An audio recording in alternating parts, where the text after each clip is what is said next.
జగమే మాయ బ్రతుకే మాయ అన్నాడు ఒక మహాకవి. ఏంటి డాక్టర్ గారు ఫిలాసఫీ చెప్తున్నారు అనుకుంటున్నారా? ఈ ఫిలాసఫీకి న్యూరాలజీకి చాలా దగ్గర సంబంధం ఉంది తెలుసా? మనం బయట ప్రపంచంలో చూసే కలర్స్ నిజంగా ఉండవు. మీకు తెలుసా ఈ విషయం? మనకు ఉండేదంతా different wavelengths of light. ఆ డిఫరెంట్ వేవ్ లెన్స్ ఆఫ్ లైట్ని మన బ్రెయిన్ ఎలా పర్సీవ్ చేస్తుంది అనే దాన్ని బట్టి మనకు కలర్స్ అనేవి కనిపిస్తాయి. ఈ డిఫరెంట్ వేవ్ లెన్స్ని మన ఐలో ఉన్న విజువల్ రిసెప్టార్స్ గ్రాస్ప్ చేసి మన బ్రెయిన్కి పంపిస్తాయి. దాన్ని మన విజువల్ కార్టెక్స్ ప్రాసెస్ చేసి డిఫరెంట్ టైప్ ఆఫ్ ప్రొజెక్షన్స్ని మన బ్రెయిన్కి అనేది ఇస్తుందన్నమాట. ఈ ప్రొజెక్షన్స్ని అది ఎలా పర్సీవ్ చేస్తుందో అదే మన కలర్స్. అదే కలర్ బ్లైండ్నెస్ ఉన్న వాళ్ళకి ఈ కలర్స్ ఏవి కనిపించవు. వాళ్ళ ప్రపంచం డిఫరెంట్గా ఉంటుంది. అలాగని వాళ్ళు కరెక్ట్, మనం కరెక్ట్, వాళ్ళు రాంగ్ అని కాదు. మనకు ఒక పాపులర్ సేయింగ్ ఉంది, there is my truth, there is your truth, as such there is no universal truth అని.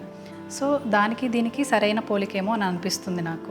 మనం చూసే ఈ blue sky, green trees, red flowers ఇవన్నీ మన బ్రెయిన్ ఇంటర్ప్రిటేషన్ మాత్రమే. So colours don't exist outside your brain, they exist inside your brain.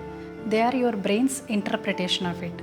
So మీ ప్రపంచము, మీ పర్స్పెక్టివ్స్ అనేవి మీ బ్రెయిన్ క్రియేట్ చేసే ఒక విజన్ ఆర్ ఒక ఇల్యూజన్ అని మనం చెప్పుకోవచ్చు. సో మనం ఏదైనా ఒక విషయాన్ని జడ్జ్ చేసేటప్పుడు మన పర్స్పెక్టివ్ నుంచే కాకుండా డిఫరెంట్ పర్స్పెక్టివ్స్ నుంచి మనం ఆలోచించగలిగినప్పుడు దాన్ని బెటర్గా జడ్జ్ చేయగలుగుతాము. మనకి ఎంపతి అనేది, ఎమోషనల్ ఇంటెలిజెన్స్ అనేది డెవలప్ అవుతుందన్నమాట. బ్రెయిన్ ఎలా క్రియేట్ చేస్తుంది ఇవన్నీ అంటే అది మన బేసిక్ లైఫ్ ఎక్స్పీరియన్సెస్ నుంచి తీసుకొని ఇలాంటి పర్స్పెక్టివ్స్ని క్రియేట్ చేస్తుంది. సో మన లైఫ్ ఎక్స్పీరియన్సెస్ ఎంత బెటర్గా ఉంటే మనం చూసే ప్రపంచం, మన పర్స్పెక్టివ్ అంత బెటర్గా ఉంటుంది. So please be open minded for all perspectives, possibilities and life experiences.